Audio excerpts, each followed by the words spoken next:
शुभ प्रभात प्यारे बच्चों। मैं संजीत पांडे, प्रवक्ता divine public school Mohanapur Gorakhpur के वीडियो पाठशाला में आपका बहुत बहुत स्वागत करते हैं। बच्चों, आज हम कक्षा 12वीं विषय हिंदी आरोह भाग 2 के काव्य खंड में संकलित 9वां चैप्टर जो अध्याय 9 है, चैप्टर 9 है रुबाइयाँ, फिराक गोरखपुरी की रचना है। उसका प्रथम व्याख्यान देखेंगे। 2 इसमें है, एक रुबाइयाँ और एक गज़ल। तो आज के लेक्चर में अर्थात अपने प्रथम लेक्चर में हम रुबाइयाँ देखेंगे। तो आइए सबसे पहले हम कवि का जीवन परिचय देखते हैं। तो फिराक गोरखपुरी उर्दू फारसी के जाने माने शायर माने जाते थे। फिराक गोरखपुरी साहब गोरखपुर के रहने वाले थे और उर्दू फारसी के जाने माने शायर थे। इनका जन्म 28 अगस्त सन 1896 को गोरखपुर में हुआ था। 28 अगस्त सन 1896 को गोरखपुर में हुआ था। इनका मूल नाम रघुपत सहाय उर्फ फिराक था। इन्होंने रामकृष्ण की कहानियों से अपनी शिक्षा की शुरुआत की। रामकृष्ण कौन थे? रामकृष्ण परमहंस जो विवेकानंद के गुरु थे। बाद में अरबी, फारसी और अंग्रेजी में शिक्षा ग्रहण की। 1917 ईस्वी में ये डिप्टी कलेक्टर के पद पर चयनित हुए, परंतु स्वतंत्रता आंदोलन के कारण इन्होंने 1918 ईस्वी में इस पद को त्याग दिया। सोचिए कितना बड़ा पद। और स्वतंत्रता आंदोलन में व्यवधान उत्पन्न होने के कारण पद की गरिमा को, पद के कार्यक्षेत्र, इनके अपनी जीवन शैली में बंधन के कारण इनको उसको त्यागना पड़ा। आंदोलन में हिस्सा लेने के कारण सन 1920 में इन्हें 1.5 वर्ष की जेल हुई। ये इलाहाबाद विश्वविद्यालय में अंग्रेजी विषय के अध्यापक भी रहे। इन्हें गुले नगमा के लिए साहित्य अकादमी पुरस्कार, ज्ञानपीठ पुरस्कार और सोवियत लैंड नेहरू अवार्ड, जो ये तीनों पुरस्कार साहित्य क्षेत्र के उत्कृष्ट, सबसे उच्चतम स्तर के कार्य करने वाले कवियों को या साहित्य के क्षेत्र में महान योगदान देने वाले कवियों को या व्यक्तियों को ये प्रदान होता है। महत्वपूर्ण रचनाओं पे प्रदान किए जाते हैं। तो इनकी एक रचना गुले नगमा है जिस पे इनको ये पुरस्कार प्रदान हुआ। सन 1938 में इनका देहावसान हो गया। गोरखपुरी जी ने शायरी के क्षेत्र में नए कीर्तिमान स्थापित किए। इनकी महत्वपूर्ण कृतियां हैं गुले नगमा, बज़्म जिंदगी, रंग शायरी, उर्दू गज़ल गोई। आपकी काव्यगत विशेषताएं देखें तो उर्दू साहित्य का बड़ा हिस्सा रोमानियत, रहस्य और शास्त्रीयता से बंधा है। उर्दू साहित्य का एक निश्चित जो भूभाग है, एक निश्चित जो हिस्सा है, वो क्या है? तो रोमानियत देखने को मिलती है, रहस्य देखने को मिलता है और तो और शास्त्रीयता भी उसमें देखने को मिलती है। लोक जीवन और प्रकृति के पक्ष बहुत कम उभर कर सामने आए हैं। नज़ीर अकबरवादी, इल्ताफ़ हुसैन हाली जैसे कुछ शायरों ने इस परंपरा को तोड़ा है। फिराक गोरखपुरी भी उनमें से एक है। आज जो आप रचना पढ़ने जा रहे हैं फिराक साहब की, कि इनकी एक सबसे प्रसिद्ध कृतियाँ भी है कि अब तुमसे रुखसत होता हूँ, आओ संभाले साजे गज़ल। ज़िंदगी के संदर्भ में इन्होंने कहा है कि अब तुमसे रुखसत होता हूँ, आओ संभालो साजे गज़ल, नए तराने छेड़ो, मेरे नगमों को नींद आती है। इतनी महत्वपूर्ण पंक्तियाँ देने वाले फिराक साहब अब अपने गोरखपुर के थे, अपनी मिट्टी के थे। ये हम लोगों को गर्व होना चाहिए। फिर अगर देखें कि फिराक साहब की जो रुबाई थी, अर्थात जो आज हम जिस रुबाई की चर्चा कर रहे हैं, तो उस उनकी एक रचना गुले नगमा जो है उससे लिया गया है, उसकी चंद पंक्तियाँ ली गई है। रुबाई क्या होती है? तो रुबाई उर्दू और फारसी का एक छंद है जिसके पहले, दूसरे और चौथे जिसकी पहली, दूसरी और चौथी पंक्ति में तुक मिलाया जाता है। उसकी अंतिम पंक्ति के जो अंतिम शब्द वर्ण होते हैं वे आपस में एक दूसरे से मेल खाते हैं और तीसरी पंक्ति को छोड़ दिया जाता है। तो इसको हम क्या कहते हैं? रुबाइयाँ कहते हैं। और वो तीसरी पंक्ति जो होती है वो स्वतंत्र होती है। इन रुबाइयों में हिंदी का एक घरेलू रूप दिखता है। इन्हें पढ़ने से कि हमारे और आपके अर्थात हिंदी परिवेश के लोगों का एक घरेलू जनजीवन दिखाई देता है। और ऐसा जनजीवन कि जो पढ़ते ही, देखते ही, सुनते ही हमारे सूरदास का वात्सल्य वर्णन याद आता है कि मैं तो चंद्र खिलौने लय हूँ। उसी ढर्रे पर लिखा गया है। ये भी रुबाइयाँ हैं, लेकिन उसमें जब बालक कृष्ण माँ से यशोदा से जब जिद करते हैं कि मैं तो चंद्र खिलौने लूँगा, अर्थात हे माता मैं वही चंद्र खिलौना लूँगा जो आसमान में है, तब उनकी माँ वो बच्चे की जिद को तो कभी टाल नहीं सकती। माँ तो माँ होती है, बच्चे की हर एक आवश्यकता को उसको पूरी करनी होती है। तो वो परात में पानी लेके आती है, वहाँ रखती है, उसमें चंद्रमा को उतारती है और बच्चा जी भर के खेलता है। उसी डरे पर यहाँ दर्पण में माँ उतारने का कार्य करिए और उसको दिखाने का कार्य किया गया है। तो कहते हैं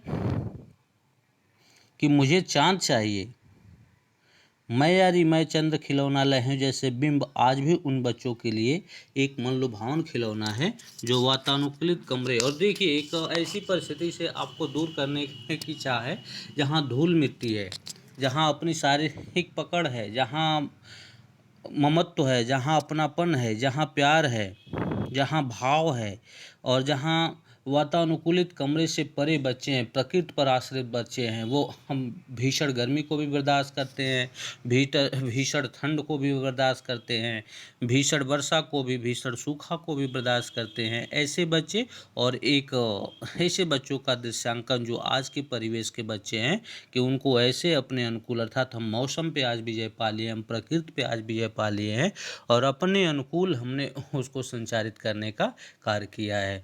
और यही कारण है कि हमारी शरीर अन्य जगहों पे अर्थात जब इससे परे हम होते हैं तब उस मौसम को या उस प्रकृति के स्वरूप को अडॉप्ट नहीं कर पाती या अपना नहीं पाती है, जिसके कारण उसका प्रभाव देखने को मिलता है। हम विभिन्न तरह से छोटी छोटी बीमारियों से ग्रसित हो जाते हैं।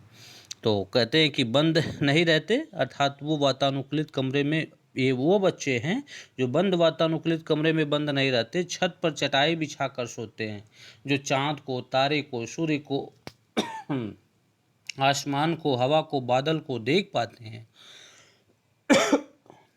चंदा मामा के नदिया किनारे उतरते और कल्पित दूध भात खाने की कल्पना से निहाल हैं। अर्थात जब उनके परिवार के लोग घूम घूम करके और जब माँ या उनके घर के सदस्य खिलाते हैं कि चंदा मामा दूध की कटोरी ला, ऐसे ऐसे करके लोरियाँ गाते हैं, बच्चों को भुलवा करके खिलाते हैं। और तो और अपने उन भोजन के निवाले को, अर्थात जो उनके अपने ऐसे भोजन होते हैं उनको घर के सदस्यों में, पक्षियों में, आसमान के तारों में, चंदा मामा में, सूर्य में, प्रकृति में, पेड़ में, वृक्ष में ऐसे ऐसे डिवाइड कर दिया जाता है, पशुओं में ऐसे ऐसे डिवाइड कर दिया जाता है कि ये उनका है, ये उनका है, बाबू इनका घोट कर जाएगा, बाबू इनका घोट कर जाएगा, आदि आदि करके हम उसे खिलाने की परंपरा है।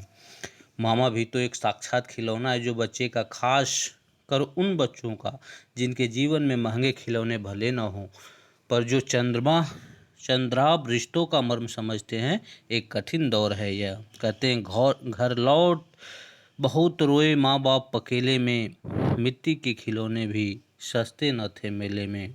लुका देना, घुटनियों पे लेकर कपड़े पिना देना, गेसुओं में कंघी करना, रूपवती मुखड़ा, नर्म दमक, जिद आया बालक, रस की पुतली, ये कुछ ऐसे विलक्षण शब्द हैं जो बहुत ही महत्वपूर्ण हैं और अपने आप में एक बहुत ही अहमियत रखते हैं।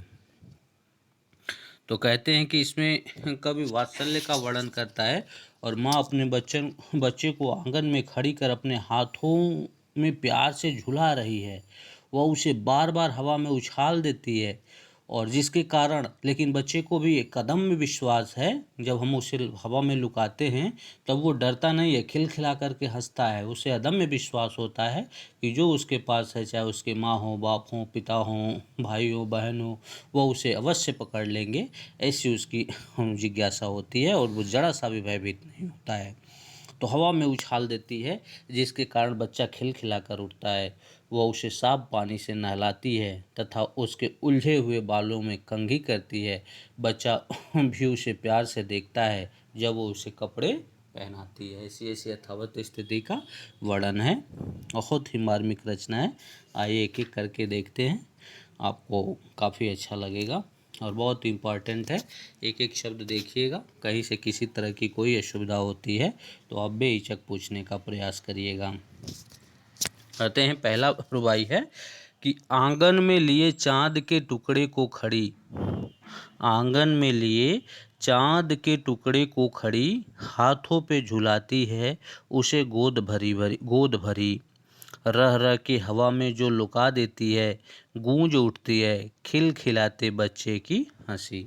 अब देखिएगा, कुछ जो कठिन शब्दार्थ हैं वो मैं पहले ही बता देना चाहता हूँ आपको कि चांद का टुकड़ा, चांद का टुकड़ा मीन्स क्या होता है, बहुत ही प्यारा, बहुत प्यारा हो। गोद भरी मीन्स क्या होता है, गोद में भरकर, आंचल में लेकर, माँ बच्चे को गोद में भर करके आंचल में ले करके लुका देती है। मीन्स होता है उछला देना, उछाल देना, हाथों से छोड़ देना, हवा में थोड़ी देर विचरण करने के बाद फिर उसे पकड़ लेना। तो ऐसे महत्वपूर्ण शब्द हैं। कहती है, शायर कहता है कि आंगन में लिए चांद के टुकड़े को खड़ी, हाथों पे झुलाती है उसे गोद भरी भरी। शायर कहता है कि एक माँ चांद के टुकड़े को अर्थात अपने बेटे को अपने घर के आंगन में लिए खड़ी है। जो माँ होती है अर्थात वो उसके हृदय का टुकड़ा होता है, वो उसके जिगर का प्यारा होता है, उसका खुद हृदय होता है। ऐसी एक माँ है। कवि जो शायर है, कवि है, वो कहता है कि माँ चांद के टुकड़े को अर्थात अपने बेटे को अपने घर के आंगन में लिए खड़ी है, आंगन में लिए चांद के टुकड़े को खड़ी, हाथों पे झुलाती है उसे गोद भरी भरी। वही अपने चांद के टुकड़े को अपने हाथों पर झुलाने लगती है। बीच बीच में वह उसे रह रह के हवा में जो लुका देती है, बीच बीच में वह उसे हवा में उछाल देती है। इस प्रक्रिया से बच्चा प्रसन्न हो उठता है तथा बच्चे की खिलखिलाहट भरी हंसी गुजी भरी हंसी गूंजने लगती है, गूंज उठती है खिलखिलाहट बच्चे की हंसी। कहता है कि इस प्रक्रिया से बच्चा बहुत प्रसन्न हो उठता है तथा बच्चे की खिलखिलाहट से चारों तरफ का वातावरण पूरी तरह से भर जाता है और उसकी हंसी चारों तरफ गूंजने लगती है। पूरा माहौल जो होता है वो आनंदित हो जाता है, मग्न हो जाता है, वात्सल्यमय हो जाता है और सब कुछ दुख कष्ट पीड़ा आदि व्यक्ति भूल कर करके और उस आनंद में आनंदित होते हैं। अगर विशेष देखें इस पंक्ति का तो माँ द्वारा बच्चे को झुलाना, बच्चे का हंसना स्वाभाविक क्रियाएं हैं, वात्सल्य रस है, दृश्य बिंब है, अंतिम पंक्ति में श्रव्य बिंब है कि गूंज उठती है खिलखिलाते बच्चे की हंसी। वहाँ पे क्या है कि श्रव्य बिंब, सुनाई देने वाला बिंब है। चांद के टुकड़े मुहावरे का सुंदर प्रयोग है। रह रह में प्रमुख प्रकाश अलंकार है। लुका देना देशज भाषा का, जो अपने ग्रामीण परिवेश का, अपने अंचल का, अपनी हमारे आम बोलचाल की भाषा का प्रयोग है कि लुका देना, उछाल देना, कूदा देना, फंगा देना, बेग देना, नचा देना आदि आदि ऐसे जो शब्द हैं वह इसके प्रयोग हैं। उर्दू हिंदी मिश्रित शब्दावली का प्रयोग है।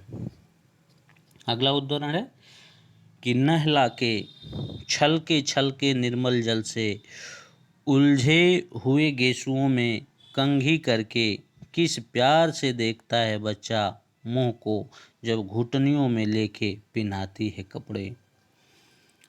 दिवाली नहला के छल के निर्मल जल से, छल के मीन्स क्या होता है, हिलते डुलते, जल की जो अभिव्यक्ति क्या है वह हिलते डुलते है। निर्मल मीन्स क्या होता है, एकदम साफ स्वच्छ होता है। गेशुओं में बालों में, घुटनियों मीन्स घुटनों पर, पिन्हाती मीन्स पहनाना। तो शायर कहता है कि माँ अपने बच्चे को नहला के छल के निर्मल जल से, माँ अपने बच्चे को स्वच्छ जल से नहलाती है। उसके उलझे हुए बालों से पानी झलक रहा है। उजले हुए गेशुओं में कंघी करके निर्मल छल के निर्मल जल से उलझे हुए गेशुओं में कंघी करके और नहलाती है। उसके उलझे हुए बालों से पानी छलक रहा है। माँ बच्चे के बालों में कंघी करती है। जब वह उसे अपने घुटनों में लेकर जब घुटनियों में लेकर के पहनाती है कपड़े, जब वह उसे अपने घुटनों में लेकर कपड़े पहनाती है, तो बच्चा अत्यंत स्नेह से माँ के मुख को निहारता रहता है। अत्यंत स्नेह और प्रेम से वह माँ के इस स्मित को, उसके चेहरे की भाव भंगिमा को पढ़ना चाहता है, देखना चाहता है, उसको महसूस करना चाहता है। वह उस पर अपनी प्रतिक्रिया देना चाहता है, तुरंत बोल जाना चाहता है, लेकिन उसकी अभिव्यक्ति अभी नहीं हो पाती है। वो अपने हूँ गूँ कूँ काँ के शब्दों से विभिन्न तरह की अभिव्यक्तियाँ दे रहा होता है। विशेष देखें इस पंक्ति का, तो माँ के स्नेह का स्वाभाविक वर्णन है, वात्सल्य रस की सहज अभिव्यक्ति है, छल के में पुनरुक्त प्रकाश है, और जब घुटनियों में लेके पिन्हाती है कपड़े, लोक भाषा का प्रयोग है, उर्दू हिंदी भाषा का मिश्रित रूप है, दृश्य बिंब है, रुबाई छंद है, आदि चीज़ें देखने को मिलती है। अगला उदाहरण है कि दिवाली की शाम, घर पुते और सजे, चीनी के खिलौने जगमगाते लावे, वो रूपवती मुखड़े पे एक नर्म दमक, बच्चे के घरौदे में जलाती है दिए। शाम में संध्या होता है, और पुते में साफ सुथरे रंगे होते हैं, लावे मीन्स लाए होते हैं, और रूपवती में सुंदरी होती है, मुखड़े मीन्स मुख, और एक मीन्स एक, दमक मीन्स चमक होती है, और घरौदे मीन्स मिट्टी के घर होते हैं, और दिए मीन्स दीपक होता है। तो शायर कहता है कि आज दिवाली की शाम है और इस अवसर पर रंग रोदन से पुता हुआ तथा सजा हुआ है, अर्थात जो पूरा घर है, वो घर का जो फर्श है वह एकदम रंग रोदन से पूरी तरह से लिपा पोता हुआ है, सब कुछ सजा हुआ है। घरों में मिठाई के नाम पर चीनी के बने हुए खिलौने आते हैं। घरों में मिठाई के नाम पर चीनी के बने हुए खिलौने आते हैं, रोशनी भी की जाती है, माँ के सुंदर मुंह पर हल्की चमक सी आ जाती है, वह बच्चे के छोटे छोटे से घरों में दिए जलाती है। यह एक शब्द है कि वो घरों में मिठाई के नाम पर चीनी के बने हुए खिलौने आते हैं। आपने गोवर्धन पूजा देखा होगा, उसमें जो विभिन्न तरह के हाथी घोड़े आदि बनाए जाते हैं, उनकी बात करता है कि मिठाई की जगह उनका प्रयोग किया जाता है, कि वो भांत भांत के बच्चों को अपनी तरफ आकर्षित करने के लिए हाथी घोड़े विभिन्न तरह के ऐसे वस्तुएं बनाई जाती है, वो उसको लेकर के आते हैं। रोशनी भी की जाती है, माँ के सुंदर मुंह पर हल्की चमक सी भी आ जाती है, वह बच्चे के छोटे से घर में दिए जलाती है। आम व्यक्ति के घर में दिवाली के अवसर पर हुए रोदन का स्वाभाविक चित्रण है, माँ की ममता का सुंदर चित्रण है, दृश्य बिंब है, रूपवती मुखड़ा व नर्म दमक विलक्षण प्रयोग है, रुबाई छंद तथा भाषा का क्या मिश्रित रूप दिखाई देता है।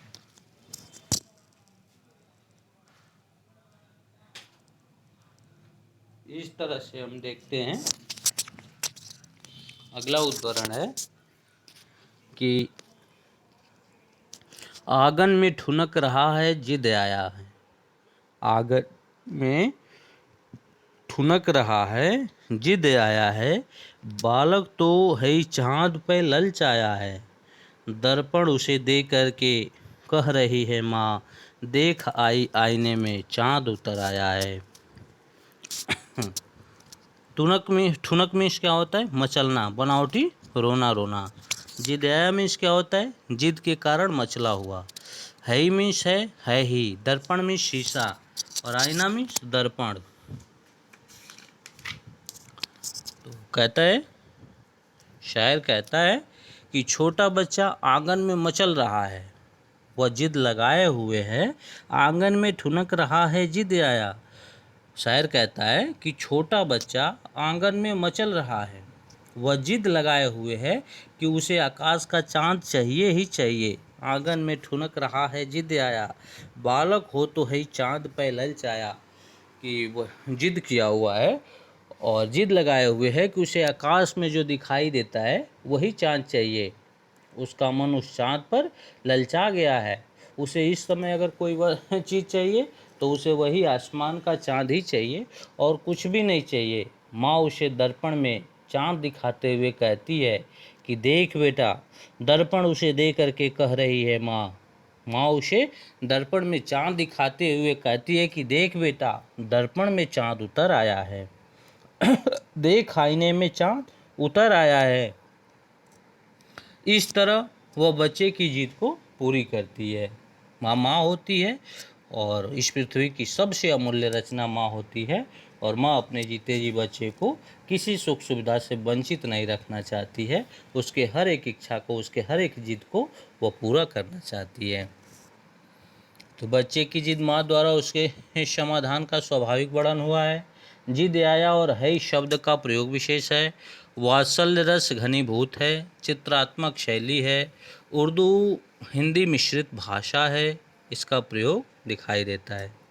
अगला है कि रक्षाबंधन की सुबह, रस की पुतली छाई है घटा गगन की हल्की हल्की, बिजली की तरह चमक रहे हैं लच्छे। बिजली की तरह चमक रहे हैं लच्छे, भाई के है बाती चमकती राखी। अगला है कि रस की पुतली मतलब आनंद की सौगात होती है, मीठा बंधन होता है। घटा मीन्स बादल और गगन मीन्स आकाश। लच्छा मीन्स राखी के चमकदार लच्छे होते हैं।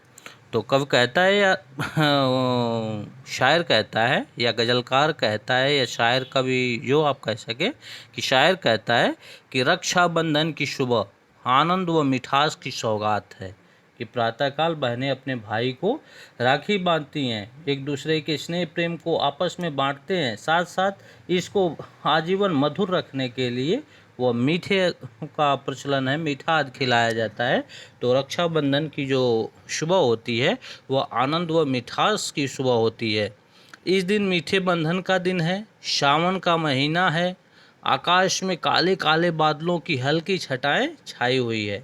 इन बादलों में बिजली चमक रही है। इसी तरह राखी के लच्छे भी बिजली की तरह चमकते हैं, अर्थात जो राखी के धागे हैं उनमें विभिन्न तरह से बनावटी मोतियां जड़ी हुई हैं वो, और उनके जो चमकीले धागे हैं वो बिजली की भांति जब बच्चा हाथ इधर उधर करता है तो वो चमक रहे हैं। बहन अपने भाई की कलाई पर चमकीली राखी बांधती है। भाई के हैं बाती चमकती राखी। भाई के कलाई पर बहन जो है वो राखियाँ बांधने का कार्य करती है। विशेष देखें तो रक्षाबंधन के त्यौहार का प्रभावी चित्रण है। हिंदी उर्दू मिश्रित भाषा का प्रयोग है। हल्की हल्की में पुनरुक्त प्रकाश अलंकार है। प्रसन्न बालिका को रस की पुतली की संज्ञा दी गई है। रुबाई छंद का प्रयोग है।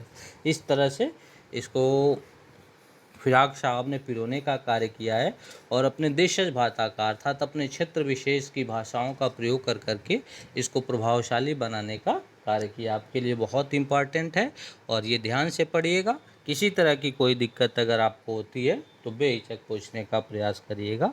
फिर अगले दिन हम आपको इसका द्वितीय लेक्चर अर्थात अपने सेकंड लेक्चर में गज़ल को लेकर के, फिराक साहब का एक सेकंड पार्ट है गज़ल, उसको लेकर के आपके समक्ष आएंगे। तब तक के लिए धन्यवाद।